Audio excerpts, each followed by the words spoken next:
So I guess I'll start off with my first identity. I guess I would go with my race.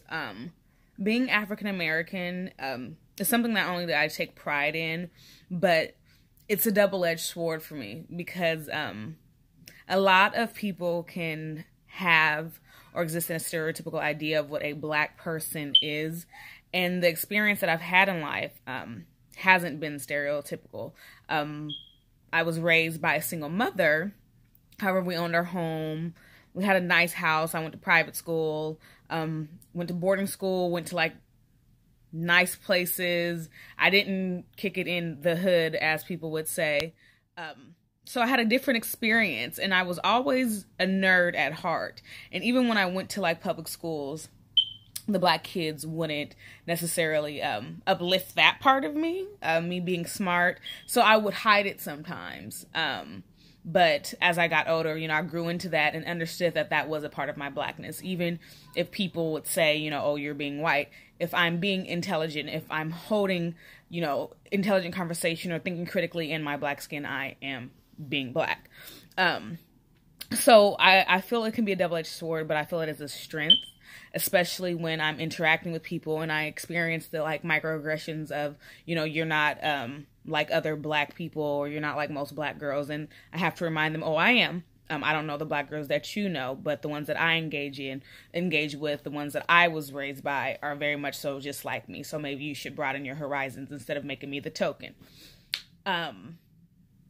My next identity, I guess, would be a mother. Excuse me. My son, he's my world. At the time I had him, I was 19. I had just left an abusive relationship, and it was madness. And he brought so much peace to my life. And he still does. He makes me so happy. He's so smart. He's so genuine. And he has made me grow in so many ways that I never expected. He has pushed me into that womanhood aspect, not just being a girl, not just having dreams, but he's been my impetus for so much. He's been that fuel and he's been that fire. And being pregnant right now adds another level to my schooling, and it gives me that strength as well, and it gives me that push to stay on track and to stay in school and to be that role model of what a black woman is and can be. My mother's in graduate school right now as well, so my children will both have representation of positivity as far as black women being smart, black women being prosperous, black women being persistent, black women being successful. They will have that, and I'm glad to be a representation of that. So being a mom is very big for me. It wasn't something I planned, especially not at 19. I don't think too many people plan that, but it was a role that I've taken on, and I'm honored to be a mom. I don't think my son realizes how much he has been a blessing to me, but I'm thankful for him. My other role, I guess, would be being a feminist or being a woman. People often misconstrue that as I'm a man hater, which I'm not. I have a son that I have to uplift and empower. I am against a lot of the patriarchal ideology that exists because it hurts everyone. Toxic masculinity is painful for men just as much as it is for women. Women perpetuating it is dangerous. We instill things in our boys and to our daughters as if they have to be the certain way that society has said when it's not true.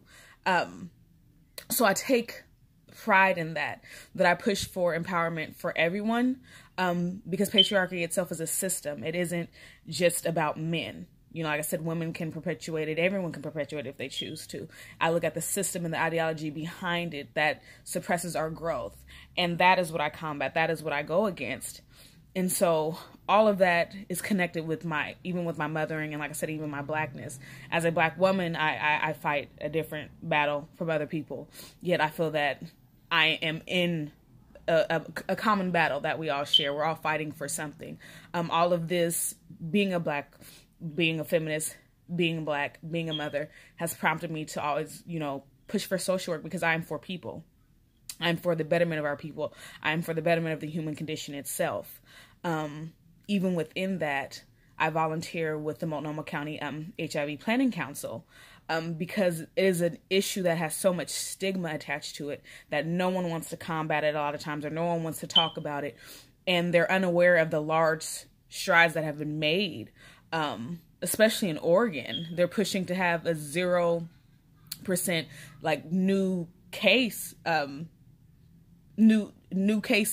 by 2020. And that seems almost impossible, but we're actually like 90% like haven't had any like new issues or new cases, which is honestly amazing. And I look at HIV like I look at diabetes or any other thing. It's part of the human condition. You have to take care of yourself, you know. And I have plenty of friends in the LGBTQ community that are battling with it or have family members with it, and I love talking with them and empowering them. I recently had a friend that actually tested positive, and my heart dropped, and I had to check myself, because at first was thinking, I was like, he's a Black gay man, and you know, most people are like, oh, that's the stereotype, but I was like, no. And I had to step into a different role, almost step into my mothering role, as far as nurturing him and reminding him that he's going to be okay. Life goes on.